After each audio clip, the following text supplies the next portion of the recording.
Okay, Greg, in about 3 seconds, you should see it come up. You know, we take care of my 93-year-old mother-in-law, right? Oh, yes, I do.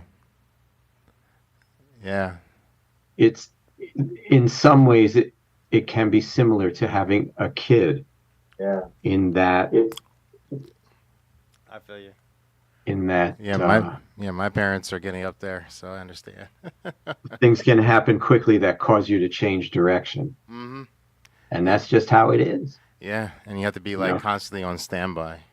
And yeah, and that's how it is, when you're raising a kid, you can come to the breakfast table with the best of intentions, Oh and yeah. then when kid sneezes, it Oh no, I pretty understand. much changes your whole day. Yeah, you're not lying. Yeah, my dad's 79, so he's after taking care of him and everything like that, he's doing well, but now he thinks he's Superman and trying to move like big furniture.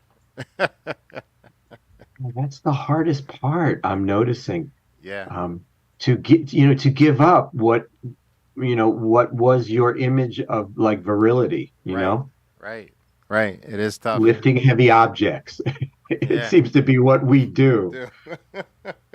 You know what I Oh mean? yeah, because I'll be bringing home these cases of water, and he'll try to lift up two of them, and I'm like, it's like Oh we're no. not doing that today.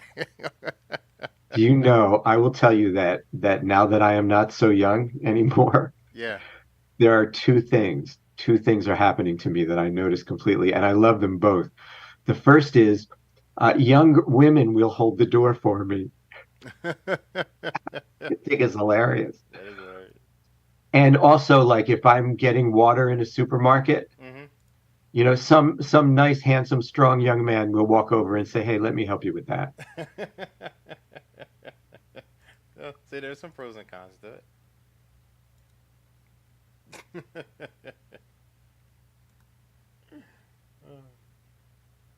Hang on, I'm doing the shares, No problem. and then we can get started. Hmm. Oh.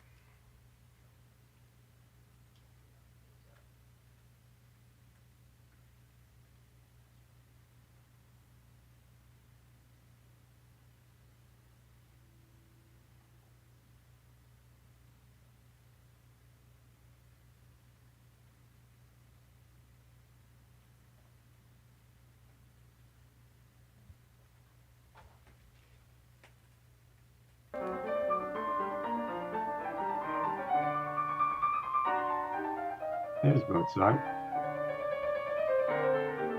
I wondered why I wasn't hearing Mozart.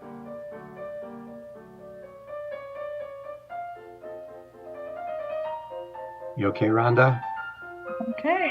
All right, hang in there. Just be another second or two. Got to make sure I share it to all the right places.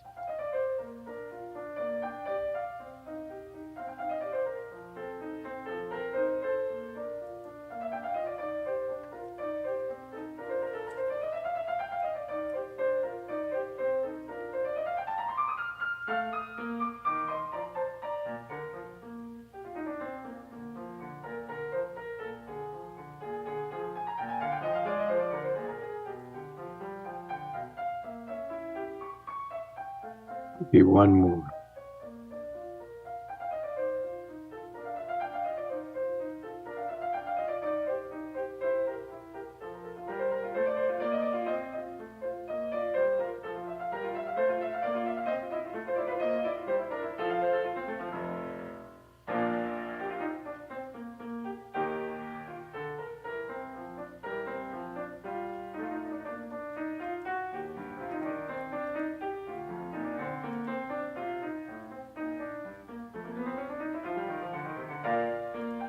All right, sir. I'm ready whenever you are.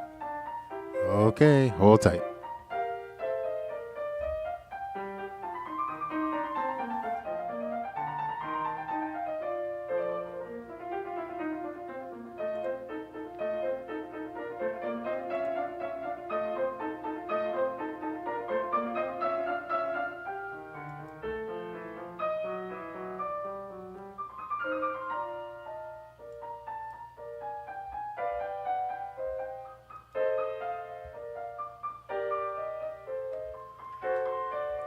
And And take it, Greg. Welcome, everyone. It's 6:08 on Monday night. You're listening to the 230th installment of the Age Out Angels Radio Hour on www.hamiltonradio.net, Channel 2. I'm your host, Greg Rapport. If you're new to the show, I am the founder and executive director of Age Out Angels. We provide one-to-one mentors to vulnerable youth for the purpose of coordinating the care and services that they need to thrive. We try to help young people avoid some of the horrible pitfalls that they're likely to face when they don't have a proper safety net. And this program is brought to you every week at the same time, courtesy of Doc G, William Saunders, Ruben Rodriguez, and all the fine people here at Hamilton Radio who allow us to use this airtime. Ruben is on the big board tonight. Robin, our regular producer, needs to take a night off, so we are flying solo, Robin. We're nothing without you, so we're going to hope that we make you proud. So good to have you with me, Ruben, and so good to have all of you listening from your computers in your cars in New Jersey and around the country and even beyond. Now, please take a moment if you're looking at us on Facebook or YouTube. I need you to hit the buttons, all right? We need you to like and subscribe and share. Share, because if you share this message tonight, you want to know something? If you want to do something good, I'm serious now. If you want to do something good, take the message that my guest is going to deliver to you tonight and share it. Share it from now so you don't miss a word. Okay? Do that. Share it to your friends. This message will benefit everyone. Every single person. There is not a person in this world who would not benefit from this. I'm totally serious. Do it. Do it now. Like, subscribe, share. And that's how we get the word out and we can help young people. And that's what it's all about, right? Sharing this kind of love. My guest, by the way, is Rhonda Sciortino. I don't know. She's a speaker, an author, a youth advocate, and I'm going to introduce her in just a minute to you. Before I do that, though, I got to tell you, I'm just feeling a kind of deep empathy for youth in foster care. Specifically, I was thinking about this today, and it just made me sad just thinking about it when they get moved from one school to another. And if you know anything about math, you know that math is cumulative and incremental. And if you are at chapter 5, you need to apply what you learned in chapter 4. Doesn't matter what level it is. Just pick a chapter. If you're a chapter at 8, you got to know everything up to chapters 1 through 7. And if you don't, when you get to chapter 8, you're dead. You're dead right there. And then you can't go to chapter 9 and chapter 10 and 11 and the next grade. Can you imagine? Maybe you can if you ever went through it. How awful, how just purely awful it must be to be stuck in a math class day after day after day where you have no idea what's going on. And you are not going to raise your hand and say, look at me, I'm the dumbest person in the room, because that's what people are going to say to you afterwards, right? So you're not going to do that. You're not going to humiliate yourself in that way. And who would blame you? And who would blame you for not wanting to ever go to another math class again? Because now you hate math. That's your takeaway from that, is I hate math or I hate school. And the Bridges to Employment program, I want you to know that program is here for you, and it's different. It is just different. You will work one-to-one with a tutor, nobody else in the class. Whatever it is that you don't understand or you missed a section of when you were in second grade, we'll catch you up. We'll get you there.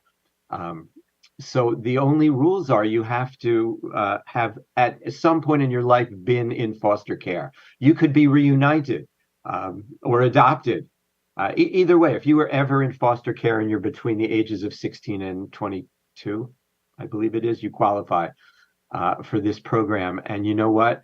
You can gain a full grade level equivalent in just 8 weeks with our private tutoring methods. So this doesn't have to take forever either. It's not a movie of the week. You do have to do the work, and it's not a diploma mill. So don't misunderstand that part, okay?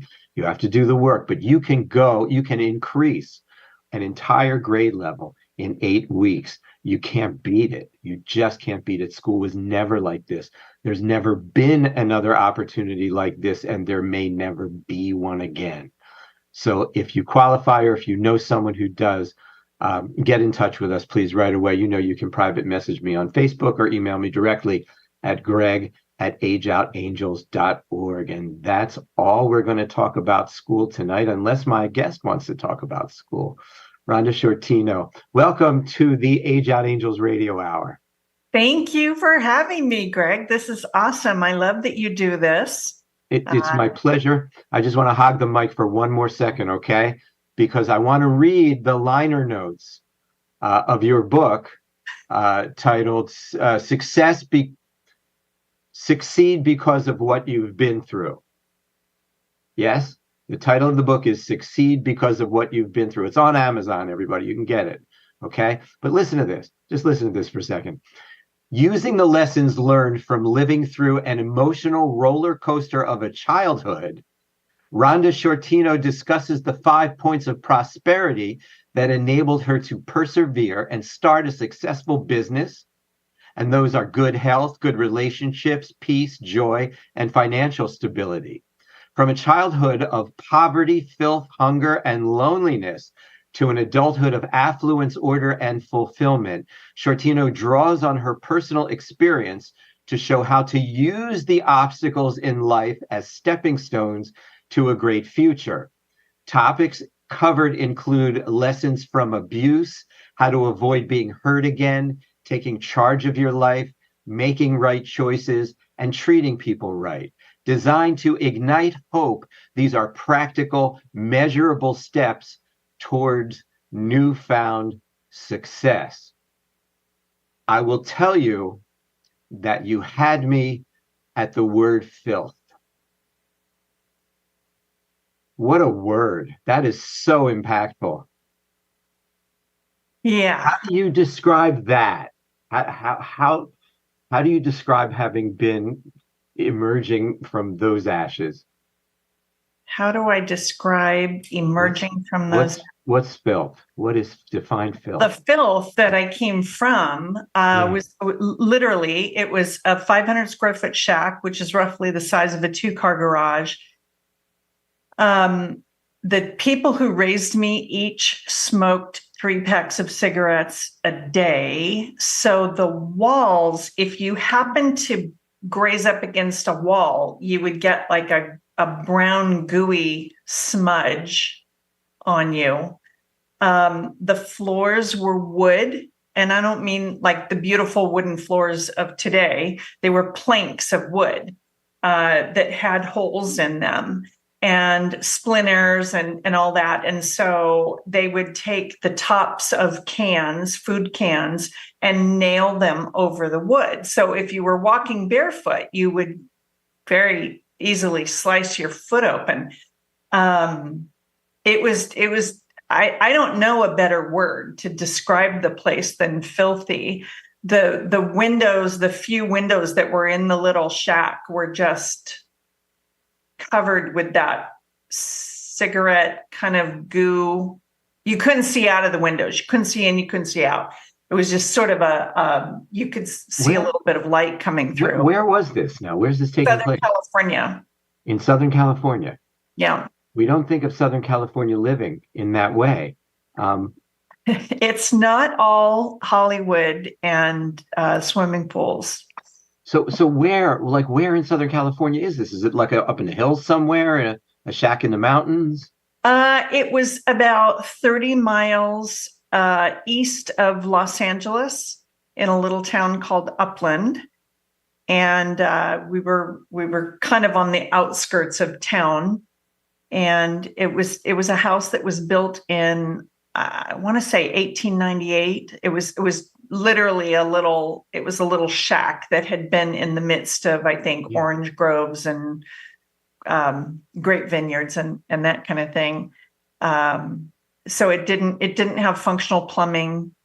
There was no heating and no air conditioning. Yeah, and this is like, you grew up, like you were born into that, and then one day you sort of looked up and said, wow, I just brushed the side of the wall and I got all this brown stuff all over me. Is that? That was my only memory of childhood, but my parents had abandoned me with a neighbor when I was very young. and never came back. My mother moved out of state. She asked the neighbor to babysit while she went shopping, but she didn't go shopping. Her And do clothes you were remember packed. this, or were you too young to know what was going No, I don't remember this. on? So you were told this. Yeah, I was told the story. And so I, they finally found a relative. And in those days, in the 1960s, if they could find some relative to take you, that was pretty much it. You were there. I And know so that from experience, yes. Yeah. So it was a maternal grandfather who was mentally ill, and grandmother who was an alcoholic and a drug addict that who raised me. So we didn't have a lot of food. A lot of times the electricity would be turned off, but we always had cigarettes, and we usually had booze, and we occasionally had a baggie of some kind of drugs.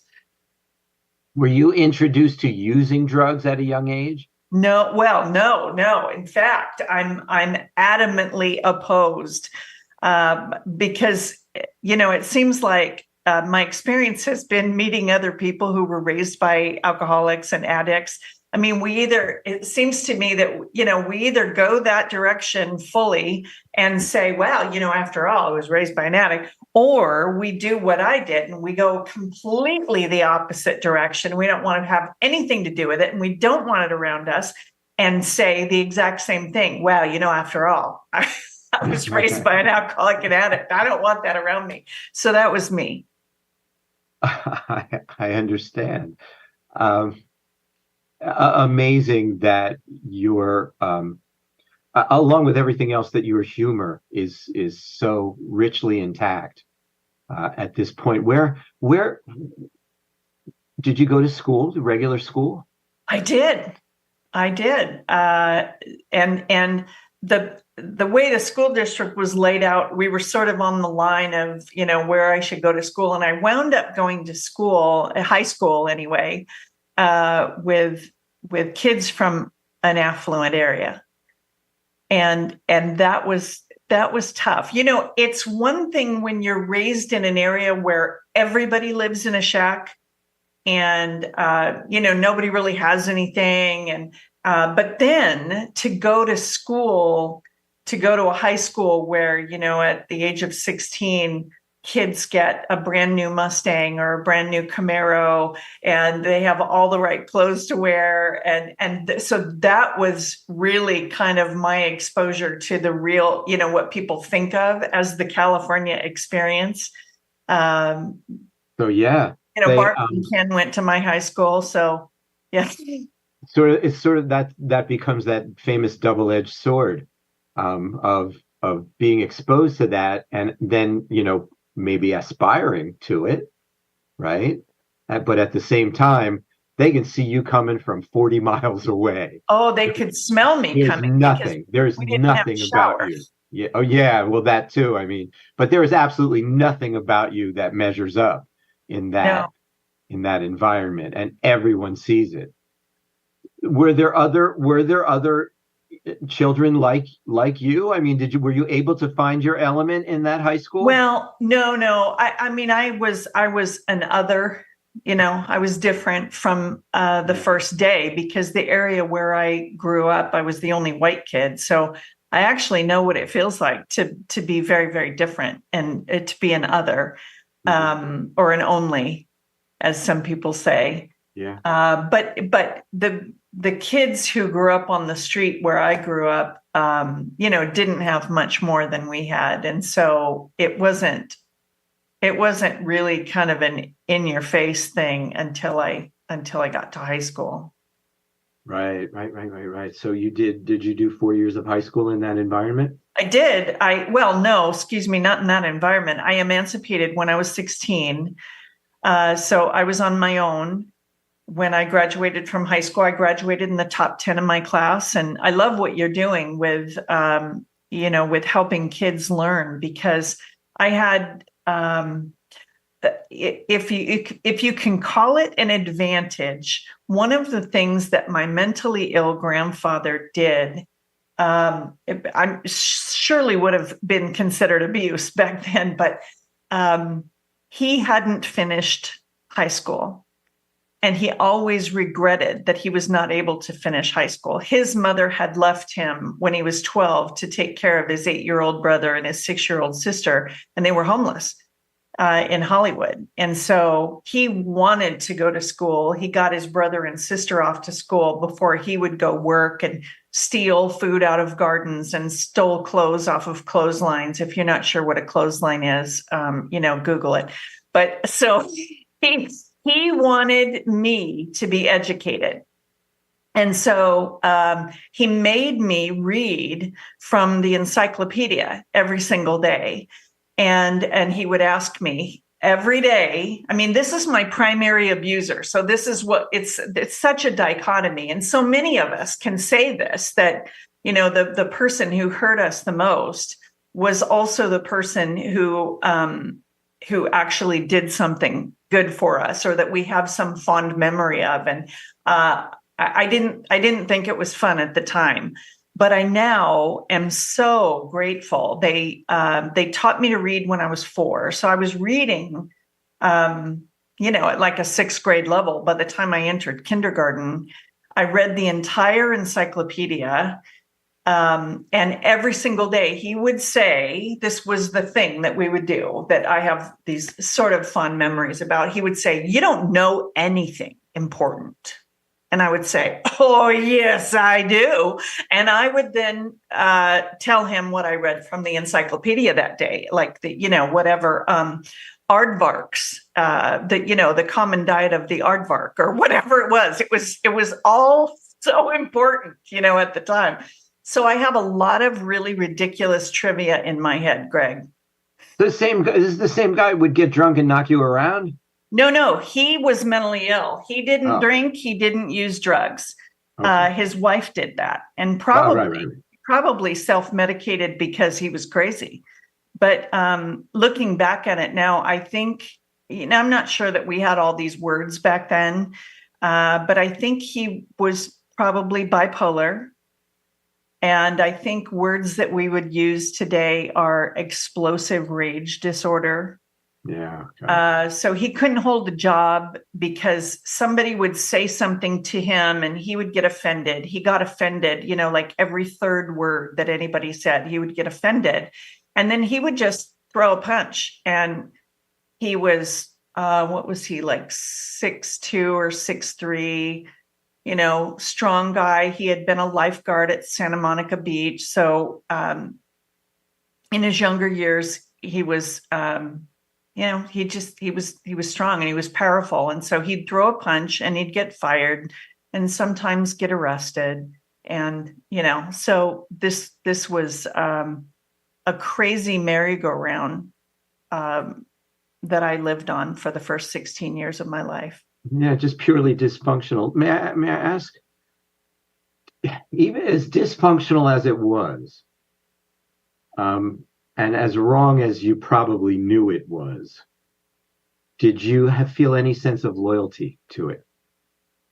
Oh, I wouldn't call it loyalty. I would say there was shame. I didn't talk about what happened. I had burn marks on me. I won't go into all, details. But there's no logic with crazy people. And I know that it's not politically correct to say crazy people, but when you've been burned with a skillet of hot oil for talking too much when you're 4 years old, I think I've earned the right to just say crazy people. So there's no logic to it. So I didn't say anything to anybody. I didn't tell anybody at school. This was before mandatory reporting. So teachers would see me come in with cigarette burns in my arms and legs, or with a black eye, or bruises all over me, and they knew something was going on. But there wasn't mandatory reporting. And remember, it was the 1960s. So that was sort of this time of what happens in your house stays in your house, and we don't talk about it. And so I think I might have said something if somebody would have asked me, but no one asked me. And there were a couple of times when I guess I screamed loud enough that a neighbor called the police.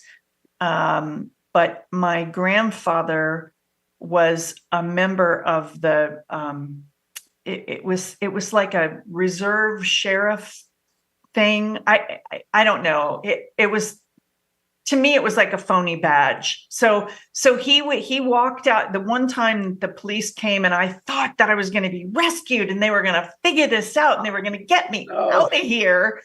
My grandfather walked out, and they had a chummy little talk he did with the police officer, and he showed his badge, and they laughed and they shook hands, and the black and white car drove away. And what happened after that was the worst ever that I had it. And so I learned, you don't call for help, don't scream.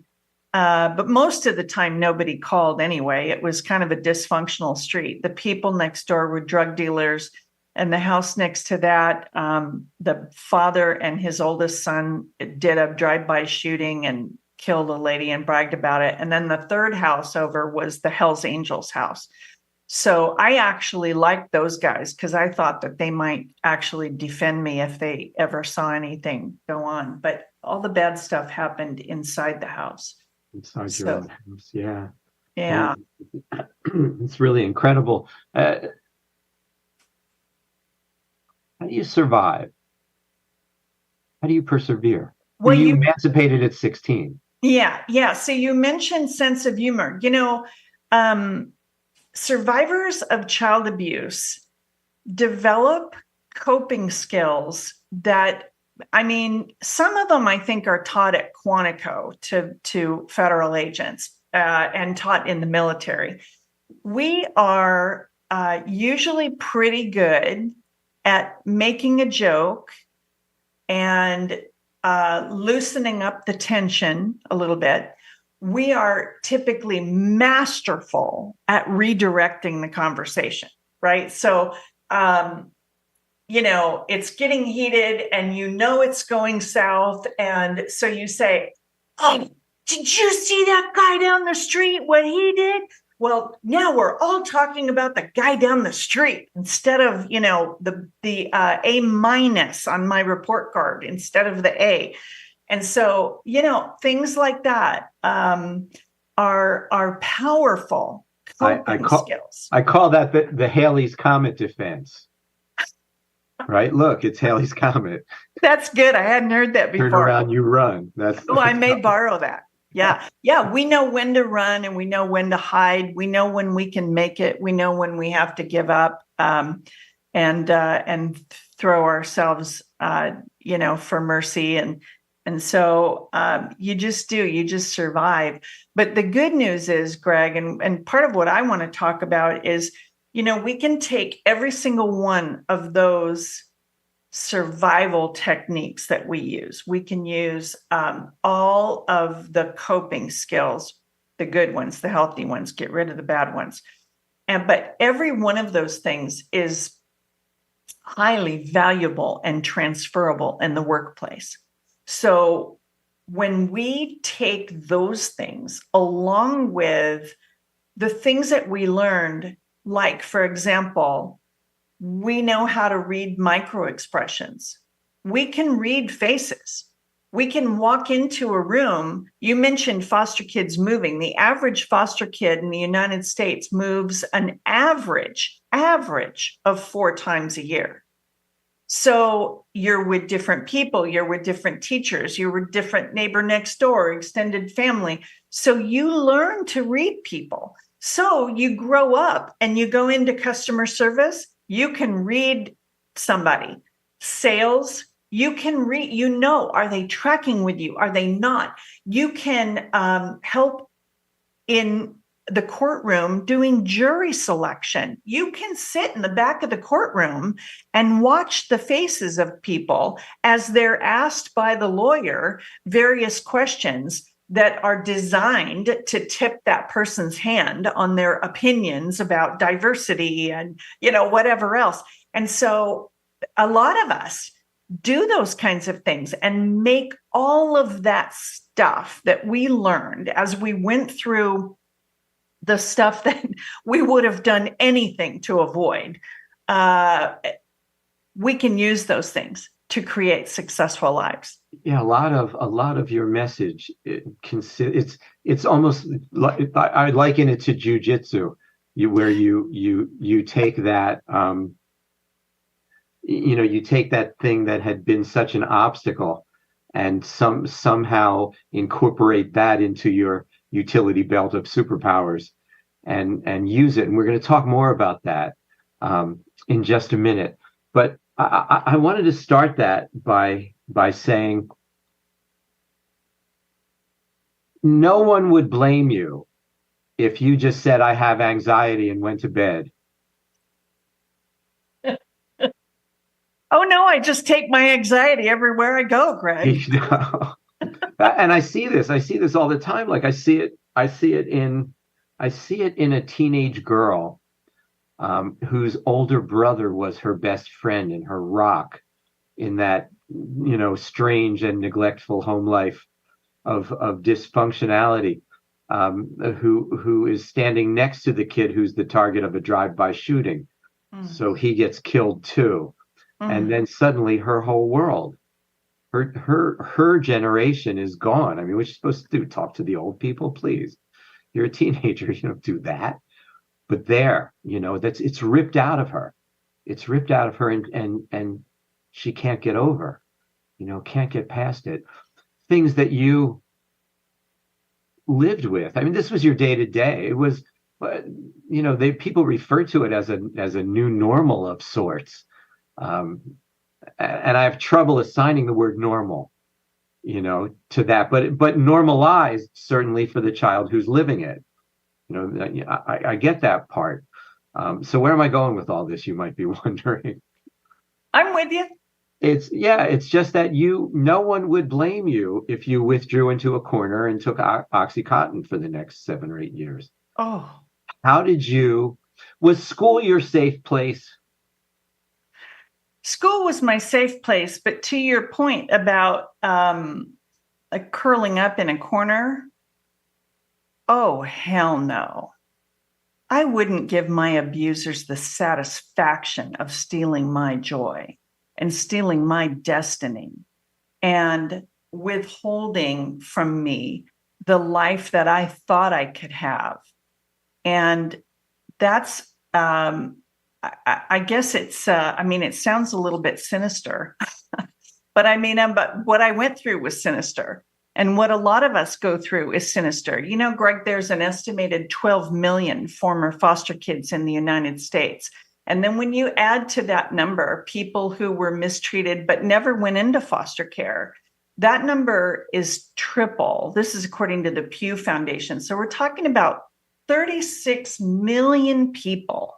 I mean, you really can't go very far in the United States without bumping into somebody who has experienced abandonment, neglect, full-on abuse, who's been trafficked. I mean, I could go on. Mistreatment. That we're everywhere. And the thing is, though, we have a choice. Everybody does. Ours, I think, is probably more dramatic.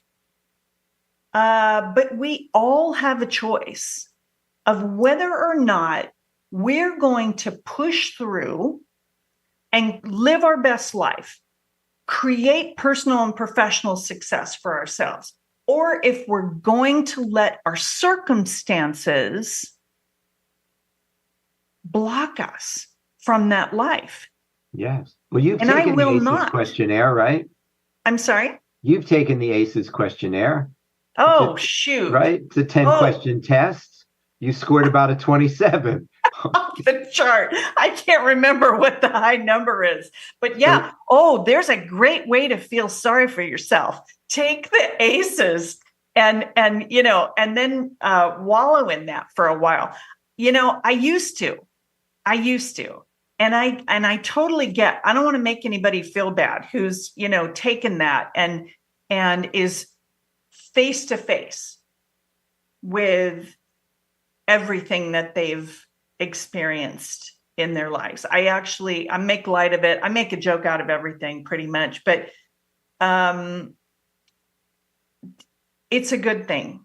I'm very glad that they came out with that. There's a point in time, though, where we have to say, okay, this is real. This is what I went through. The feelings I have about it are legitimate. The ways that it's harmed me, held me back, all of that, it's all real. But at that point in time, we have the opportunity to mine the lessons out of it, bring the good from it, or acknowledge that good could come from it, or relive it every day. Talk about it, talk about it, talk about it, live it. Expect bad things to happen. Expect the shoe to drop. Nothing good ever happens for me. There's no way I'll ever get this. And just expect bad things. Very simply put, we could either expect good things to happen and then do everything we can possibly do to make them happen, or expect awful things to happen. And if that's where we live, I guarantee you bad things will happen.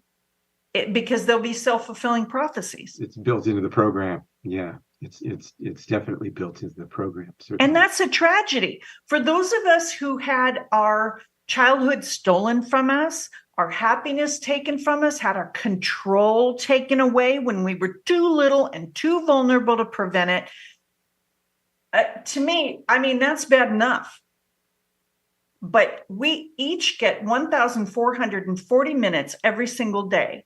I gave a lot of those away, whatever the math works out to, for the first 16 years of my life. And then I had, some situations with, the first guy who came along and, and all that stuff. So bosses that took advantage, this is before there were laws, Me Too kind of things.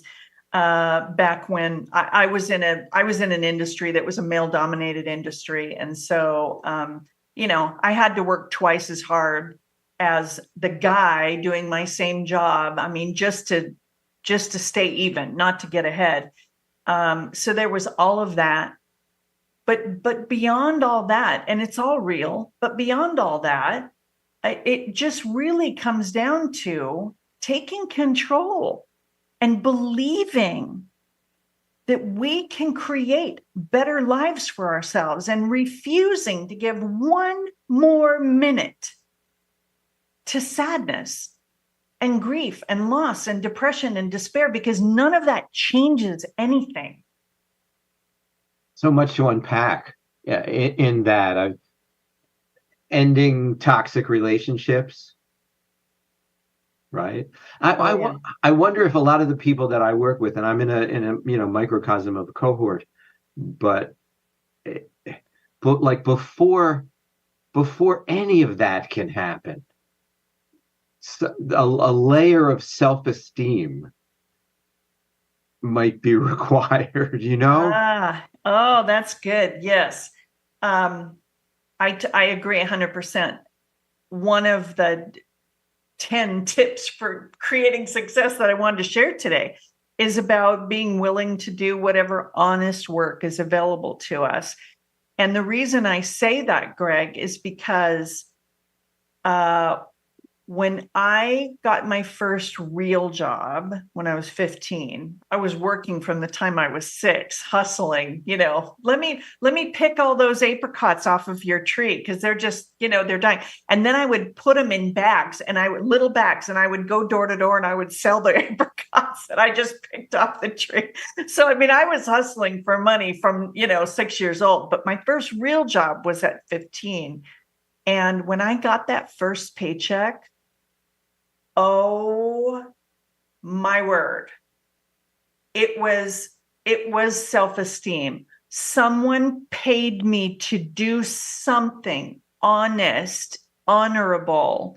It was of value to my employer. that I was there. And so it made me work harder. And the harder I worked and the more I learned, the more money I made. And for me, every dollar that I made was into that, not just my bank account, but in my self-esteem account. And my self-esteem rose and rose and rose. And I began to feel like I was worth something. It was a long time before I thought I, really had it going on. And now I think I'm flawsome. So flawed and awesome at the same time.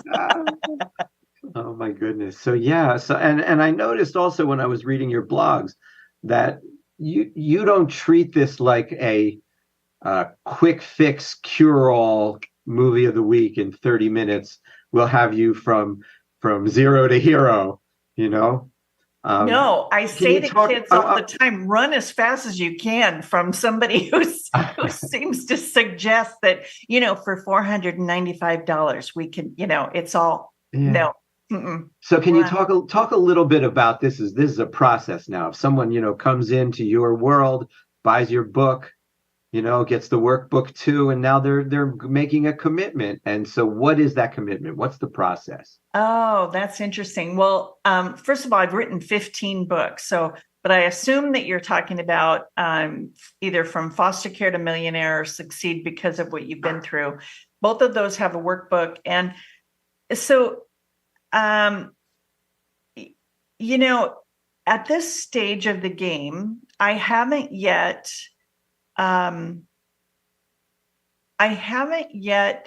fully developed a really interactional online course around that material. And I want to do that. There is an online course that I created a few years back called Succeed Because of What You've Been Through. And anybody can find it on my website. My website is Rhonda, RHONDA.org, and it's under online courses. But the technology exists now to create something since COVID. I mean, I guess that's one of the good things since COVID is we're far more comfortable with doing this kind of online thing, and we're more comfortable with online learning, and the technology exists that didn't exist before to make it really interactive. And so, but as it is now with the book and the workbook, it's self-paced, it's self-directed. And there are videos on my YouTube channel, and the YouTube channel is Rhonda Sciortino. I know the spelling of that is difficult. Unless you're Sicilian, you would know that it's Sciortino. But that's also on my website. You can click over to my YouTube channel. But so there are supporting videos there, but I have yet to bring those all really together. So I'm not sure that really answers your question about process. Well, if I'm a person who's sort of in that negative space and wants to get out of that, wants to break that mold,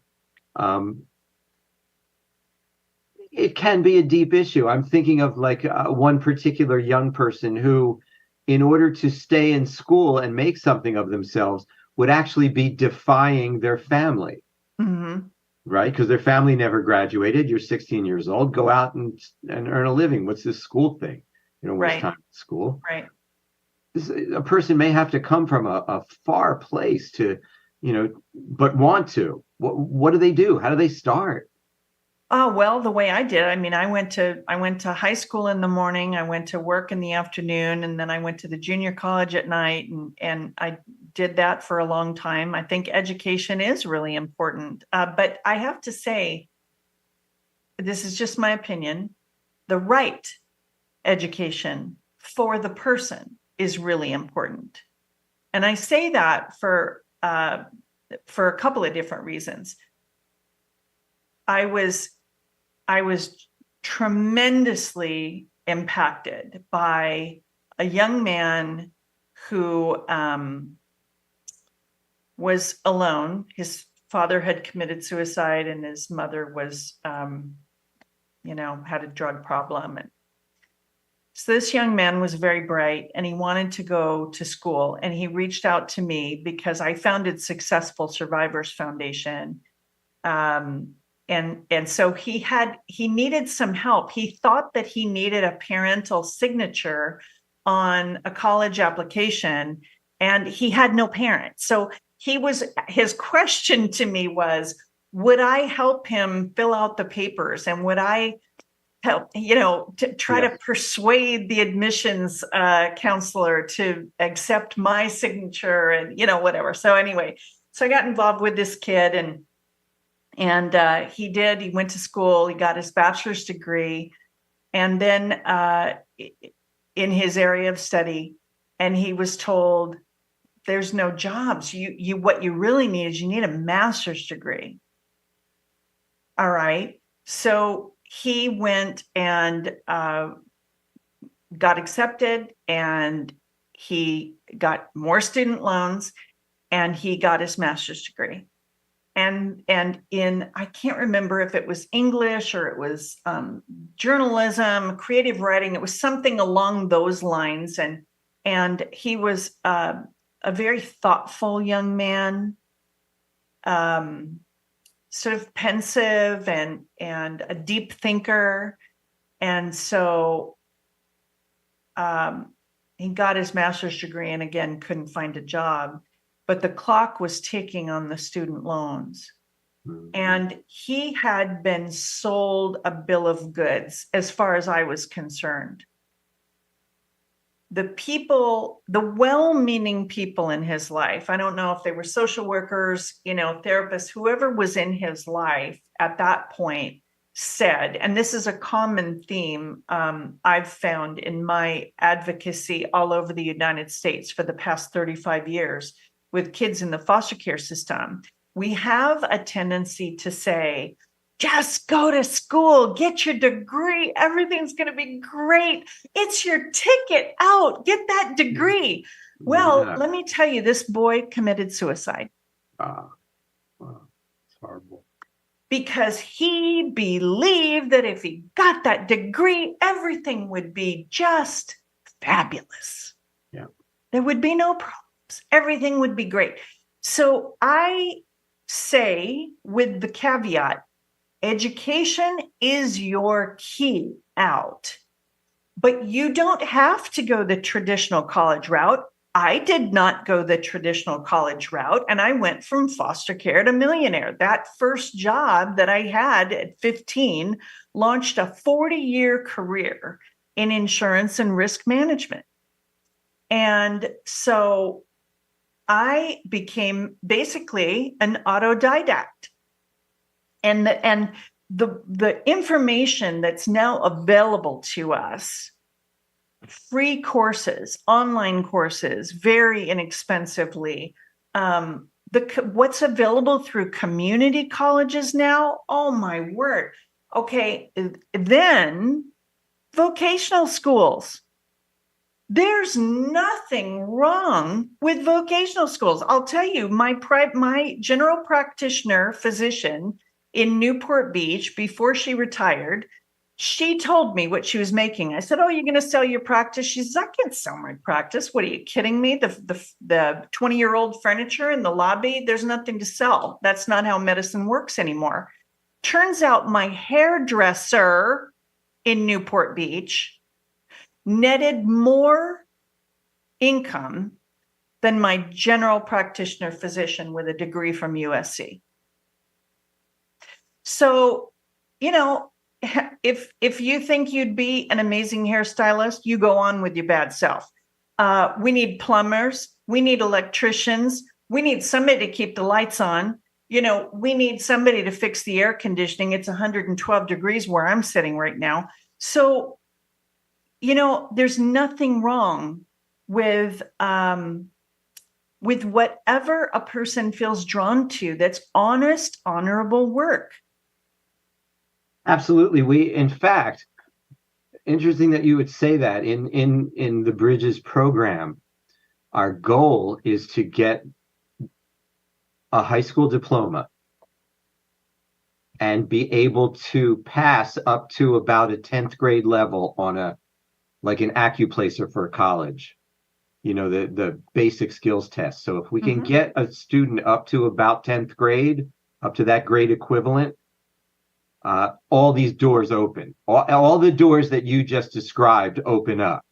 Now, they don't necessarily open up if you can't do that, because you could go to the military and they're going to give you that same test and you're not going to pass it. And so they're not going to let you, in the military because of that. And you go to HVAC training and you can't do it because they give you the same test. So yeah, we certainly don't push college. We think we try to advise people, look, you can get vocational career training, and a very interesting part of that that few people think about is modern manufacturing. Manufacturing is coming back to the United States, but not the old assembly line that they need people to run the machines. Right? Modern manufacturing, you'll be able to raise a family and put 2 kids through college on the money you can make. All right. Doing that. And what you were saying about sales, learning how to read a person. Just telling this to a girl the other day. I said to her, "You're young, you're beautiful, you should be selling drugs to a doctor in a doctor's office." Because we live in a place where we're on what's called the Route 1 corridor, which is just one pharma company after another. Oh. Okay, Bristol Myers Squibb, Novo Nordisk, everybody's right here within 10 miles. Oh my. Of where you are. And I'm looking at this child who could pass her high school equivalency tomorrow. But sometimes she schedules it and doesn't show up. Okay? So we're in that example, we're seeing sort of all the things we talked about tonight, right? Just all the obstacles that are keeping her from just take the test, go be a star. Yeah. Well, it really does start with, I think, believing that there's something better for you.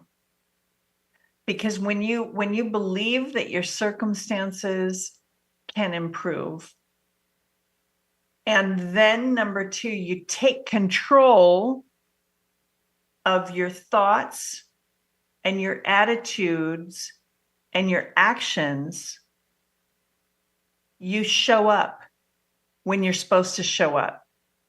You don't stay out late the night before because you're very eager to show up to that thing tomorrow, because that's going to be a stepping stone to your success. But not if you don't believe that there's something better for you and that you yourself can take control and take action to make it happen. See, I think a lot of us who come from abusive situations, our control was taken away from us. So we didn't know what was going to happen, when it was going to happen. So it results in this sort of hypervigilance and constantly ready to react, very reactive. So you're not going to be proactive in going for that education and going for that job and going for the next thing if you're constantly waiting for this terrible thing to happen. That's going to happen. You know it's going to happen because it happened before. So that's the thing. For those of us who have been victims of violent crime, and that's what child abuse is, it's being a victim of violent crime, having absolutely no control over the situation. When the worst possible thing that you can think of has happened to you, you know that it's real and you believe that it could happen again. And if you have post-traumatic stress disorder, you're reliving it all the time, like it's going to happen or it is happening. The feelings inside of you, the adrenaline that's pumping, the heart that's pounding, the holding your breath, all of that stuff that's happening. It's like as if the abuse is still happening to you. So when I say, I think the first step is, at least in my opinion, believing that there's something better. That was the first step for me. There was someone in my life, it was a school teacher and a 14-year-old girl, really two people in my life, who thought that I had potential. They saw something good in me, Greg, before I saw it in myself. So when you're talking about kids within your influence, with your program, I'm thinking, well, that's what you're doing. You and everyone in your organization, or everybody who supports your organization, is helping to create successful survivors.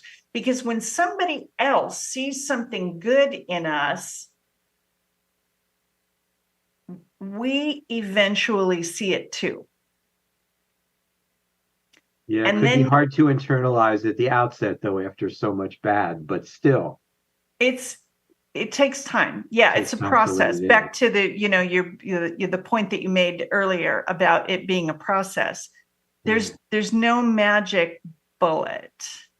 So tell me, because we only have a couple of minutes left. I want you to, if we can get people to like look at your blogs and things like that, they'll see 3 reasons to do this and 29 reasons to do that. Tell me some of your 29 or 3 or 5 success secrets.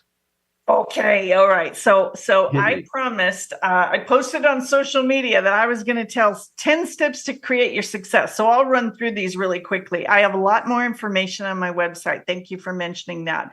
But just real quick. So believing that your circumstances can improve, taking control of your thoughts and your attitudes, your actions, quit blaming other people for what you think. You decide what you think. And then know and clearly communicate your authentic identity.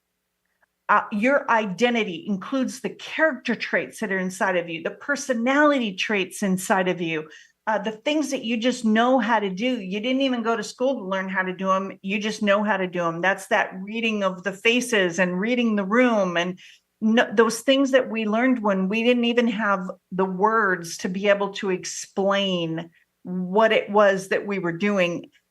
You think when you come from that kind of an environment, you think everybody can do it. No, they cannot. They cannot. That's valuable. Be willing to do whatever honest work is available to you. We talked about that. You could, if you can't find a job, start your own business and provide what you know how to do for people who need those things. Like there are a lot of elderly folks who need a companion, who need a caregiver. They're looking for somebody to take care of their child. They want somebody to walk their dog. I mean, there are people who need stuff done because they're working, and they don't have the time. If you can do it, you can provide a valuable service and get paid for it. Number 6 is to think about the words that you use to describe yourself. Stop using negative words. Stop it. Stop it. Other people might have used those words about you. Don't you dare agree with them. I'm saying that because for 40 years, I called myself white trash, and I am not white trash. So stop it. And then start to choose the words that you are going to use about yourself and make them good words. That maybe you're energetic, and maybe you care about other people. Maybe you're a good listener. Whatever it is, think about what's good about you, and you get comfortable with saying it, okay, and being it. Number 7, list your bad habits, and then decide what habits you're going to establish that are good habits to replace the bad habits. I used to drink 2.5 6-packs of Coca-Cola a day, Greg. And I replaced that with water. And the first 30 days was brutal. Let me tell you, I'll just tell you that. But I lost 25 you were pounds. into the caffeine and the sugar and everything. Yeah, the caffeine and the sugar. It was an addiction. But get rid of your bad habits. Replace your bad habits with good habits. Okay. Number 8. Write down at least one positive prediction that you're going to make over your life. At least one. And you can come up with as many as you want. For me, I used to say, I'm going to own my own business. And I did. When I was 27, I started the only insurance organization in the United States that was founded solely to protect and defend the good people who take care of abused kids. And I dedicated my life to that. Whatever you predict about your life and you say it enough, you will make it happen. I should say within reason, because like, don't predict that you're going to be the forward for the Lakers if you're, 5'2" girl. Wait, let me just cross that off. Yeah, cross that off. Okay, number 9, visualize yourself living your best life. Make a poster board, whatever you have to do to get it in your head about you living your best life. I made myself a poster board of a beach house in Malibu and, the car I wanted to drive. And Greg, I want to tell you, I have had every single thing on that dream board that I made. Number 10, the last one, write down every dollar you spend. Know what your money is doing. And you'll spend less of it. You will not spend your money on nonsense. And you'll get to the point where you aren't working for money. Eventually, you'll get to the point where your money is working for you. And that's it. That's all I have time for today. But there's much more on my blog and my YouTube channel and my website. Oh, and there's I want to give you my free ebook. All right, for everybody who's listening, this is all the success tips that I wish somebody would have told me. I had to learn them all the hard way. It's called Success Tips in Life and in work and in business or at home or whatever. I can't even remember now, but it's Success Tips. Go to my website, rhonda.org, click on books, and use the coupon code for the Success Tips book. The coupon code is free now. All one word with no space.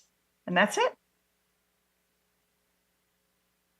I'm just writing it down so I can share it later. All right. Okay. So yeah, thanks so much for coming on. You really are a treasure. And Thank you for a having me. a model of the kind of resilience that we talk about in all of the ACEs seminars. Because what we talk about in those various seminars is that the nature of resilience is such that it's sort of like a muscle that you can train. And all the things that you're saying are the methods that would go into that kind of training to bring that muscle to the forefront. Thank you for saying that, Greg. I wrote the foreword for the re-release of the book Resilience by Dr. Frederick Flack. And I want to encourage everybody to read that. The reality is, I'll leave everybody with this. There's an average of 4 children who die of abuse every single day in the United States. They did not make it. The rest of us survived. Sometimes I don't know how, but what that says is it speaks to the resilience that's in us. You made it this far. You can make it all the way to your personal and professional success. You can find the good purpose for your life and you can live it. And every single thing that you've been through qualifies you and equips you to be able to do what you were born to do. That's what we do in the Find Your Purpose Now podcast is try to help people find that purpose, because it's all about resilience, Greg. We have it. We're here. We made it this far and we will make it all the way. So wonderfully inspirational. But not hype. It's your method is good, strong stuff. It's really there's no hocus pocus at all. Yeah, it's it's very serious. I'm sorry, that's all the time we have. I want to thank my guest, Rhonda Sciortino. I hope you'll come back from time to time and tell us more of your tips for getting going in the right direction. Sadly, that's all we have time for tonight. Thank you so much for listening at home. And thanks to Ruben for working the board. Robin, we miss you. We hope to see you back again next week. Music provided by Mozart. I don't know why he works for us. He must need the money. Stay safe, everybody. Until next week, remember, it's only Monday. There's still plenty of time to make this the best week ever. Good night, everybody.